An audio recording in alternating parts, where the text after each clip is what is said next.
Καλώς ήρθατε στην παρουσίαση του Daming 007 Spy.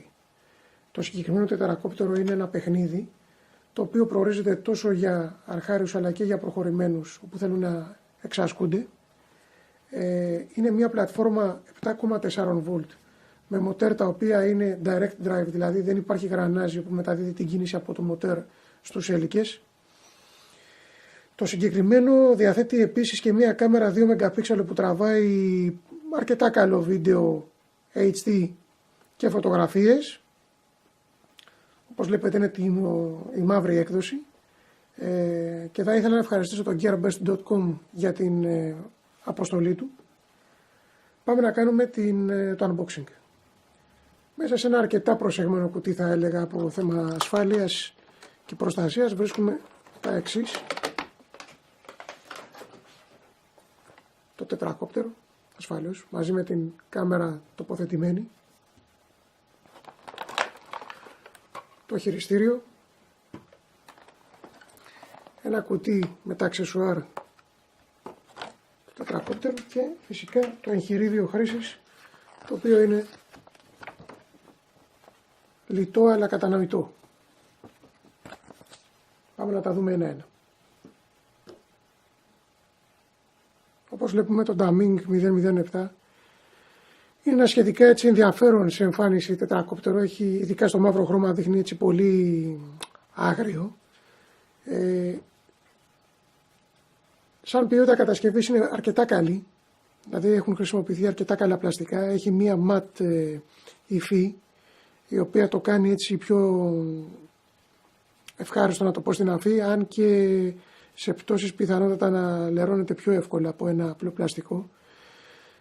Όπως είπαμε, σαν διαστάσεις είναι λίγο μεγαλύτερο σε σχέση με ένα H8 mini, πιο μικρό από ένα 230 ή 200 χιλιοστών quad. Σε σύγκριση με το H8C είναι περίπου τα ίδια, ίσως αυτό είναι λίγο μεγαλύτερο, έχει λίγο μεγαλύτερα μπράτσα σε σχέση με τα άλλα. Κάτι το οποίο το κάνει να ξεχωρίζει από τα υπόλοιπα είναι ότι δεν είναι μια αμιγώς χιαστή διάταξη. Έχει δηλαδή, αν τα τοποθετήσουμε, ξέρω αν φαίνεται το ένα πάνω από το άλλο, έχει μια όχι ακριβώς χιαστή διάταξη το Daming, όπου τα πίσω πόδια είναι λίγο πιο, τα πίσω μπράτσα είναι λίγο πιο, πώς να το πω, κλειστά σε σχέση με τα εμπρός. Είναι δηλαδή ένα quad το οποίο είναι uneven, όπως το λένε στη διεθνή ορολογία. Τα μοτέρ του έχουν κάτι το ξεχωριστό σε σχέση με τα υπόλοιπα εμπράστ. Βλέπουμε ότι και αυτό εδώ που είναι direct drive γυρνάνε πανεύκολα τα μοτέρ, αλλά και αυτό εδώ το οποίο είναι gear τα μοτέρ πάλι γυρνάνε εύκολα. Εδώ, επειδή προφανώς έχουμε πλατφόρμα 7,4 V και τα μοτέρ είναι πολύ πιο δυνατά και πρέπει να είναι και πιο ανθεκτικά, να μπορούν να αντέχουν την έξτρα ισχύ που δίνει η μπαταρία, βλέπουμε ότι υπάρχει μία, να το πούμε έτσι απλά, διαβάθμιση σαν να είναι brushless. Δεν είναι brushless προφανώς, δεν περιστρέφονται ελεύθερα, έχουν δηλαδή και πιο γερούς μαγνήτες, αλλά έχουν τη βηματική, ας το πούμε έτσι, κίνηση.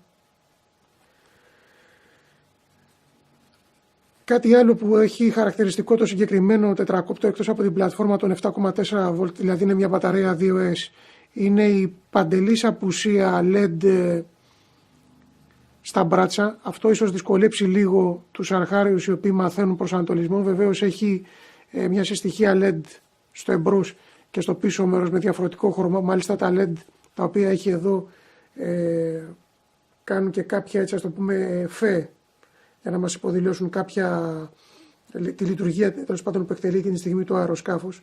Π.χ. όταν πετάει το εμπρός LED κάνει το Night Rider FE, δηλαδή πηγαίνει πέρα δόθε. Ενώ όταν, ας πούμε, για παράδειγμα κάνουμε bind, κάνει μια άλλη ρυθμική, έτσι, απεικόνηση. Το πίσω μέρος διαθέτει δύο στην ουσία κόκκινα μπλε LED. Κόκκινα ανάβουν συνέχεια όταν είμαστε σε κατάσταση low voltage, όπου έχουμε περίπου 40 δευτερόλεπτα για να το προσγειώσουμε το αεροσκάφος. Με μια πρόχειρη πτήση που έκανα μέσα στο σπίτι, γιατί δυστυχώς ο καιρός δεν επιτρέπει ακόμα εξωτερικές πτήσεις, είναι αρκετά σταθερό. Είναι ίσως το σταθερότερο τετρακόπτερο που έχει περάσει από τα χέρια μου σε αυτό το μέγεθος στο hovering. Θα το δείτε και αυτό στο βίντεο. Η διάρκεια της μπαταρίας των 400 mAh, να τονίσουμε ότι το συγκεκριμένο είναι η αναβαθμισμένη έκδοση, δεν είναι η αρχική έκδοση που είχε βγει τον Μάρτιο του 2015.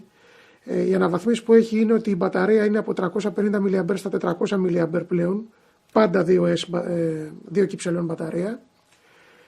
Η πιο καλή ποιότητα πλαστικού το οποίο χρησιμοποιεί, δεν λυγίζει τόσο εύκολα όσο η πρώτη γενιά.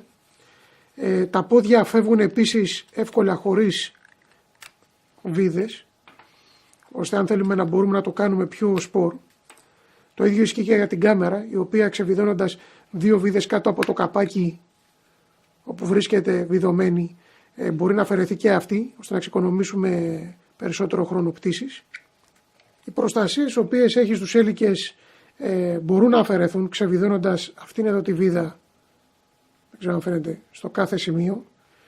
Βεβαίως μετά δημιουργείται ένα θέμα, διότι παραμένει εκτεθειμένο το πάνω μέρος των μοτέρ, μένει δηλαδή ένα αρκετά μεγάλο μέρος των μοτέρ εκτεθειμένο και υπάρχει κίνδυνος να φύγουν, ούτως ώστε αν έχετε τέλος πάντων σκοπό να βγάλετε σε κάποια φάση τα προστατευτικά, καλό θα είναι να βάλετε κάποια ροδέλα ώστε να μπορεί να κρατήσει το κάθε μοτέρ στη θέση του. Η κάμερα, όπως είπαμε, είναι αποσπόμενη, παίρνει φωτογραφίες και βίντεο ανάλυση HD 2 MP. Η υποδοχή της κάρτας microSD, η οποία περιλαμβάνεται και στη συσκευασία, είναι εδώ. Τοποθετούμε την κάρτα με τα pins να κοιτάνουν προς τα κάτω. Δεν έχουμε κάποια λογικό λόγο κόστους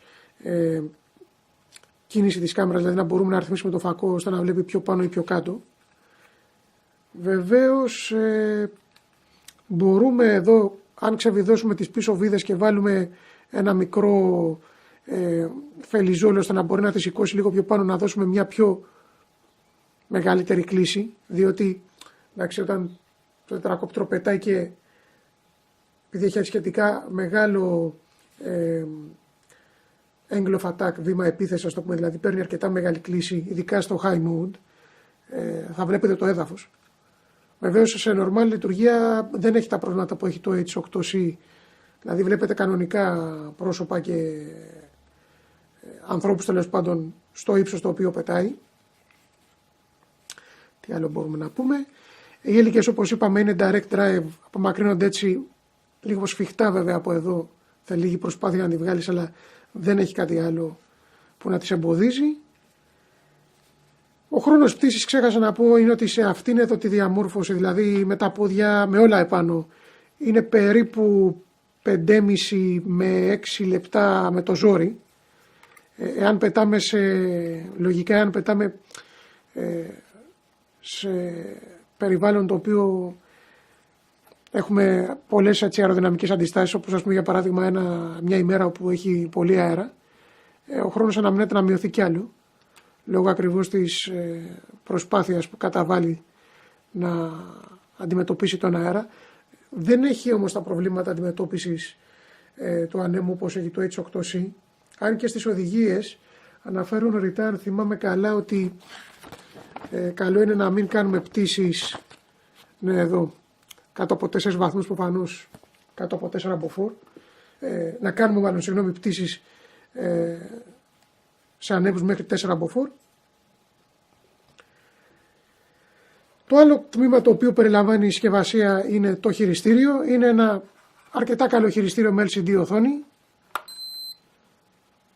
Διαθέτει και αυτό κάποια γραφικά εδώ κάτω που μπορούμε να βλέπουμε τα trim levels, όπως επίσης και την κατεύθυνση, τα κανάλια τα οποία χρησιμοποιούμε για την πλοήγηση. Εδώ κανονικά έχουμε αριστερά το trim για το yaw. Τα δύο αυτά είναι το trim για το pitch και το roll. Και εδώ έχουμε το διακόπτη της κάμερας, όπου πιέζοντας μία επάνω το διακόπτη κάνει ένα beep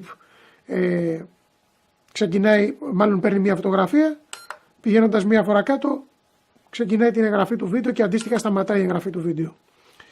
Είναι Mode 2. Για να κάνουμε bind αυτή τη στιγμή, όπως βλέπετε το τετρακόπτερο, θα πρέπει, αφού ανοίξουμε πρώτα βεβαίως αυτό, να κάνουμε μία το throttle πάνω και κάτω, οπότε έχει κάνει bind και σταθεροποιείται το LED. Παίρνει 4 μπαταρίες 2α. Καλό αυτό, διότι έχουμε πήξει σε αυτά που θέλουν 6. Διαθέτει επίσης 2 κουμπιά εδώ. Το συγκεκριμένο κουμπί εναλλάσσει μεταξύ 2 ταχυτήτων, της χαμηλής και της πιο γρήγορης. Για αρχάριος δηλαδή, όπως φαίνεται εδώ L low και πατώντας εδώ μία H high, σε έχει πιο γρήγορη απόκριση. Το yaw rate δεν αλλάζει ιδιαίτερα από το ένα mode στο άλλο, απλά είναι πιο νευρικό το quad σε high mode, δηλαδή παίζει πολύ πιο έντονα.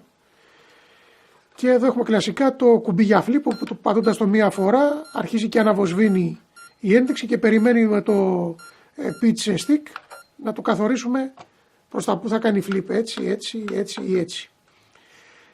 Πατώντας αυτό το κουμπί εδώ μέσα μία φορά ενεργοποιείται το headless mode. Παρατηρήστε ότι δεν αναβοσβήνει το LED όπως πριν, ενώ είμαστε σε flip mode. Ξαναπατώντας πάλι μία φορά που ενεργοποιούμε το headless, το συγκεκριμένο κουμπί δεν κάνει τίποτα πατώντας το. Όπως βλέπετε εκείνο τώρα το λευγέ και εμφανίζεται τις αντίστοιχες ενδείξεις, όπως αντίστοιχα το trimming το οποίο κάνω μου δείχνει εδώ ένδειξη κάτω ανάλογα με το τι τριμάρω. Έχουμε και το κουτί με τα αξεσουάρ, όπου εδώ μέσα βρίσκουμε την μπαταρία 7,4 V. Η συγκεκριμένη μπαταρία είναι 400 mAh. Είναι λίγο έτσι χοντρουλή. Και το περίεργο είναι ότι δεν διαθέτει balance port όπως βλέπετε. Παρ' όλα αυτά μπορείτε να τη φορτίσετε με τον φορτιστή ο οποίος παρέχεται. Εγώ βεβαίως χρησιμοποιώ έναν hobby grade φορτιστή για να φορτίζω τις μπαταρίες μου. Αυτή ήταν η πρώτη έκπληξη ουσιαστικά, διότι και για την αναβαθμισμένη έκδοση αναφερόταν ότι η μπαταρία ήταν 380 mAh, προφανώς την αναβάθμισαν και αυτή στα 400 mAh. Μέσα στο κουτάκι επίσης έχουμε ένα σακουλάκι όπου έχει μέσα 4 έλικες ανταλλακτικές, 2 δεξιόστροφες, 2 αριστερόστροφες. Την κάρτα microSD μαζί με ένα χρήσιμο USB card reader. Δεν υπάρχει κάποιο κατσαβιδάκι, διότι δεν χρειάζεται, διότι για να λέτε τις έλικες απλά τις τραβάτε πάνω και βγαίνουν. Τι άλλο μπορούμε να πούμε? Σε γενικές γραμμές είναι ένα πολύ καλό quad, δεν το περίμενα. Είναι αρκετά νευρικό και παιχνιδιάρικο, να το πω έτσι, σαν μια μικρή ταραντούλα. Αυτό που δεν μου άρεσε είναι ουσιαστικά το ότι δεν έχει διακόπτη on-off και ότι η μπαταρία για να μπει μέσα είναι λίγο στενάχωρα τα πράγματα, δηλαδή θέλει λίγο προσοχή, πρέπει ας πούμε να βάλουμε ο τρόπος δηλαδή που έχω βρει που μπαίνει μέσα η μπαταρία χωρίς να δημιουργεί προβλήματα είναι με τις ενδείξεις αυτές που έχει γράψει πάνω να κοιτάζουν προς τη μέσα πλευρά του quad. Να σπρώξουμε εδώ λίγο μέσα την μπαταρία να καθίσει. Προσεκτικά λίγο με τα καλώδια εδώ γιατί είναι στριμώχνονται λίγο. Βάζουμε εδώ το βίσμα στην υποδοχή, όπως βλέπουμε ήδη έχει ξεκινήσει τώρα και είναι σε φάση να περιμένει να κάνει bind. Εδώ είναι το δύσκολο κομμάτι, λίγο να στριμωχτούν τα καλώδια, έτσι να πάνε λίγο προς τα κάτω, αλλά άπαξ και μπουν σιρταρώνει έτσι και δεν είναι ωραία. Τώρα στη φάση αυτή όπως βλέπετε περιμένει να κάνει bind εμπρός και πίσω όπως δείχνουν τα LED. Εδώ έχει και μια έτσι ελαφρώς κόκκινη, δεν ξέρω αν φαίνεται απόχρωση. Αυτό είναι το πίσω μέρος, αυτό είναι το εμπρός μέρος.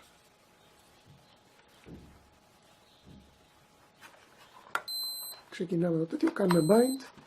Για να καλυμπράρουμε το γυροσκόπιο, κάτι το οποίο δεν το λέει το εγχειρίδιο χρήσης, τραβάμε το stick αυτό αριστερά και κάτω, όπως επίσης και το pitch stick αριστερά και κάτω. Αν δείτε τώρα το quad κάνει μια διαφορετική ένδειξη, έχει σταματήσει εμπρός να παίζει να παίζουν τα LED όπως όταν περιμένει να κάνει bind. Να δοκιμάσω έτσι λίγο να το βάλω μπροστά να δείτε πώς κάνει όταν ας πούμε γυρίζουν οι ελικές, δεν ξέρω αν φαίνεται εδώ. Βλέπετε όταν δουλεύει κάνει αυτό το εφέ και καλά πέρα δόθε στα LED. Η πίσω πλευρά αντίστοιχα ανάβει κόκκινο μπλε στην κανονική λειτουργία. Όταν ενεργοποιήσουμε το headless mode ανάβει, όπως βλέπετε, κόκκινο, αναβοσβήνει κόκκινο για να μας δείξει ότι είμαστε σε headless και το χειριστήριο κάνει και αυτόν εδώ τον ήχο. Όταν είμαστε σε λειτουργία flip, αφού πατήσουμε το κουμπί ξανακάνει πάλι, αλλά εδώ η διαφορά είναι ότι το LED αναβοσβήνει και βλέπουμε ότι εδώ παίζει πάλι κόκκινο μπλε που περιμένει να του δώσουμε προς τα που να κάνει flip. Κάνοντας την εκτέλεση επανέρχεται και σταματάει το ηχητικό. Η ένδειξη για την κάμερα είναι στο κάτω μέρος. Όπως βλέπετε εδώ η κάμερα τώρα αναβοσβήνει κόκκινο μπλε γιατί δεν έχω κάρτα μνήμης μέσα. Με το που βάλω την κάρτα μνήμης. Κάτι που ξέχασα να πω είναι ότι η παρεχόμενη κάρτα μνήμης είναι 4 GB. Είναι λίγο αργή στην εγγραφή της για το συγκεκριμένο quad. Θα έχετε frame drop. Η λύση είναι πολύ απλή, να χρησιμοποιήσετε μια άλλη κάρτα, λίγο καλύτερη. Τη συγκεκριμένη μπορείτε όμως να τη χρησιμοποιήσετε σε ένα κινητό όπως τη δοκίμασα, δεν έχει κανένα απολύτως πρόβλημα, άρα μικρό το κακό. Τώρα που βάλαμε μέσα και την κάρτα βλέπουμε ότι η ένδειξη ανάβει μπλε που σημαίνει ότι είναι η κάμερα σε φάση αναμονής. Πηγαίνοντας επάνω το κουμπί αυτό εδώ κάνει στιγμία ένα κόκκινο, δεν ξέρω αν φάνηκε ξανά. Ναι, κάνει ένα πολύ στιγμίο που παίρνει ουσιαστικά εικόνα. Ενώ αν πατήσω το κουμπί κάτω αλλάζει σε κόκκινο, δεν ξέρω τώρα αν φαίνεται εδώ, που σημαίνει ότι τώρα καταγράφουμε εικόνα και ήχο. Σε γενικές γραμμές το συγκεκριμένο είναι πάρα πολύ καλό, δεν το περίμενα και απορώ γιατί δεν έχει γνωρίσει, έτσι ας το πούμε, δεν είναι τόσο δημοφιλές όσο άλλα μοντέλα σε αυτή την κατηγορία. Είναι πολύ εύκολο στην πτήση, είναι πιο εύκολο μπορώ να πω από το H8C και σίγουρα πιο εύκολο από το Mini. Βεβαίως παίρνει πολύ γρήγορα ύψος, ακόμα και σε beginners mode και αντίστοιχα χάνει γρήγορα το ύψος. Είναι δηλαδή αρκετά νευρικό, αλλά αν ας πούμε συνηθίσετε λίγο το throttle, μπορείτε να το κινείτε μέσα στο σπίτι με αρκετά μεγάλη ευκολία, θα έλεγα και σταθερότητα, να το προσγειώνετε όπου εσείς θέλετε. Η κάμερα θα δείξουμε και βίντεο μετά on board από τη δοκιμαστική πτήση που κάνουμε. Εντάξει, συμπληρώνει το πακέτο στην ουσία. Μην ξεχνάμε ότι πρόκειται για ένα φθηνό quad, το οποίο έχει γύρω στα $25 όλο, όπως το βλέπετε. Οι έλικες είναι εύκολο να αντιστοιχιστούν. Βλέπουμε ότι εδώ πέρα έχει αυτή εδώ ένα γράμμα Α2 και αυτή εδώ έχει ένα γράμμα Β2. Αντίστοιχα εδώ είναι Β2 και εδώ είναι Α2, χιαστή δηλαδή. Το συγκεκριμένο ζυγίζει, βλέπετε τώρα επειδή έκλεισα το χειριστήριο, έσβησαν και τα φώτα του για να εξοικονομήσει ενέργεια. Τι έλεγα. Το συγκεκριμένο πετάει πολύ καλά όπως έλεγα, απλά θα πρέπει, επειδή ακριβώς χρησιμοποιεί μπαταρία 2 κυψελών και παράγεται περισσότερη θερμότητα σε σχέση με τα υπόλοιπα quad αντιστοίχου μεγέθους με μπαταρία μίας κυψέλης, καλό θα είναι μεταξύ πτήσεων να το αφήνετε κάνα 5 λεπτό να ηρεμεί, διότι η μπαταρία ζεσταίνεται αρκετά. Ζεσταίνεται θα έλεγα σχεδόν όσο ζεσταίνεται και η μπαταρία της ταραντούλα. Δηλαδή θα το νιώσετε ότι ζεσταίνεται η μπαταρία αρκετά όταν κάνετε πτήση. Σε γενικές γραμμές είναι μια πολύ καλή πρόταση για τα χρήματα αυτά, είτε για κάποιον αρχάριο αλλά είτε και για κάποιον ο οποίος θέλει απλά να έχει ένα quad για να εξασκείται μέσα τις βροχερές ημέρες του χειμώνα. Θα ήθελα και πάλι εδώ να ευχαριστήσω τον GearBest για την αποστολή του συγκεκριμένου τετρακόπτερου. Ας πάμε να κάνουμε τώρα μια δοκιμαστική εσωτερική πτήση. Δοκιμαστική πτήση του Daming 007 σε εσωτερικούς χώρους. Δυστυχώς ο καιρός έξω δεν μας κάνει τη χάρη. Έχει πάρα πολύ αέρα, πάνω από 4 μποφόρ, με πολλές δρεπές. Κάνουμε bind. Ελπίζουμε ότι κάποια άλλη μέρα θα μπορούμε να το πετάξουμε σε πιο ανοιχτό χώρο για να το αξιολογήσουμε καλύτερα. Και εδώ μέσα παρόλα αυτά βέβαια στο στενό χώρο που βρισκόμαστε είναι ελεγχόμενο, αλλά το συγκρατώ με τα βίας σε τόσο στενό χώρο. Έχει πολύ ισχύ, θέλει να τρέξει, να πετάξει. Παρόλα αυτά ελέγχεται αρκετά. Το φέρουμε λίγο μπροστά εδώ. Παράγει πολύ αέρα. Ένα flip μπορούμε να κάνουμε. Ωραία flips, κλειστά, σταθερά, προς κάθε κατεύθυνση. Πετάμε αυτή τη στιγμή στο low rate και ο αέρας, ο οποίος παράγεται από τις ελικίες του, όπως βλέπετε, παρασέρνει τα πάντα. Αναπτύσσει γρήγορα ύψος και παίρνει γρήγορα ταχύτητα. Θέλει δηλαδή ανοιχτούς χώρους, εκτός αν έχετε κάποιο εσωτερικό χώρο πολύ μεγαλύτερο. Να δούμε τι τραβάει και η κάμερα.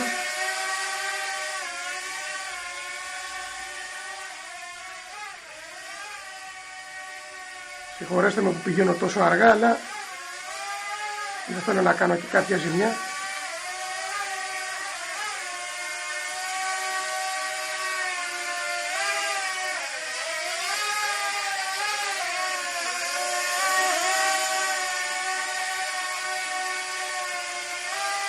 Το hovering, όπως βλέπετε, πάντως είναι πολύ σταθερό, έχει ελάχιστο drift. Αν σκεφτεί κανείς ότι είμαστε και σε εσωτερικό χώρο.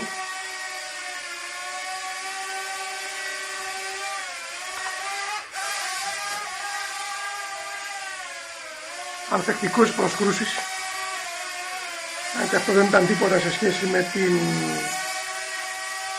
τούμπα που έφαγε έξω.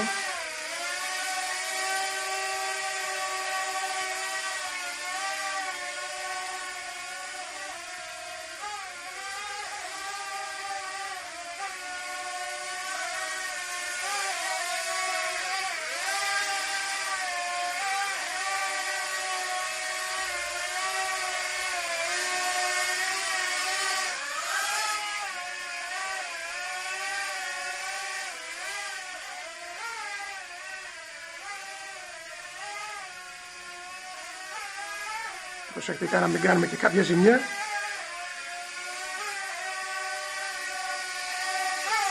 Είναι όμως, όπως βλέπετε, αρκετά ελεγχόμενο. Βεβαίως θέλει με τον αέρα που παράγει κάποιο χώρο.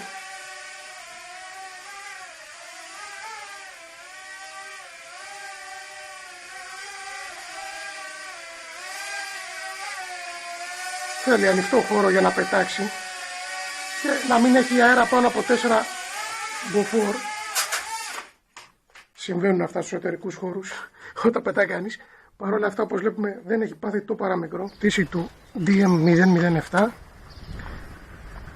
Ο καιρός σταμάτησε να βρέχει. Βέβαια έχει αέρα 4 με 5 μποφόρ, δηλαδή είμαστε οριακά, αλλά εδώ είμαστε κάπως πιο προφυλαγμένοι σε σχέση με το ανοιχτό γήπεδο. Προσπαθήσουμε να κάνουμε μια πτήση, να δούμε πως πάει σε αυτές τις συνθήκες. Έχουμε 4 με 5 μποφόρ, είμαστε οριακά. Οι ρηπές αδύναμοι είναι αρκετά δυνατές.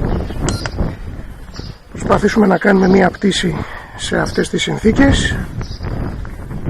Δεν μπορώ να δω, εδώ είναι η κάμερα. Δεν καταγράφει, εκεί. Πάμε να κάνουμε μια δοκιμή. Ξεκινάμε την κάμερα και το ξεκινώ κατευθείαν σε high mode.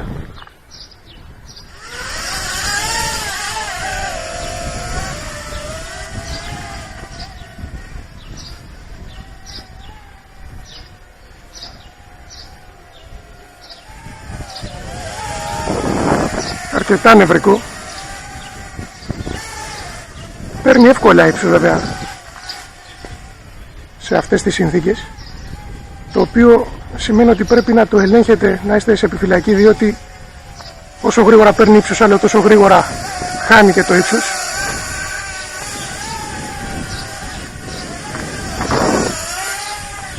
Επηρεάζεται λόγω μέγεθος βέβαια από τον αέρα. Μπορούμε να το σταθεροποιήσουμε λίγο μπροστά εδώ.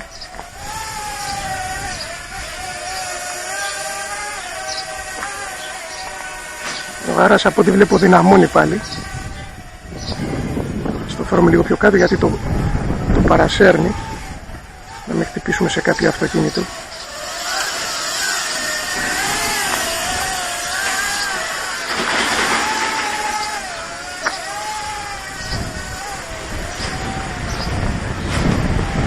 Ο αέρας είναι πάρα πολύ δυνατός και το παρασέρνει, οπότε θα το προσγειώσω.